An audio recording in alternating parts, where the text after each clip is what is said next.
Gumawa nga ako ng dishwashing liquid na pang factory. Ang quality niya. In-order namin ito sa online. Complete set na siya.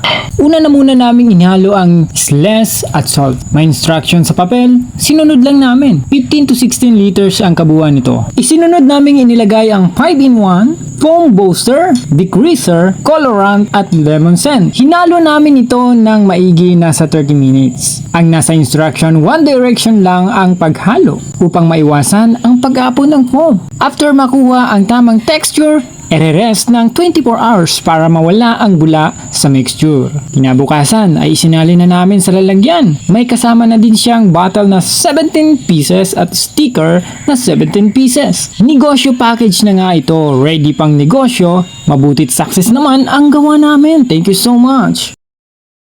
Gumawa nga ako ng dishwashing liquid na pang factory. Ang quality niya. In-order namin ito sa online. Complete set na siya.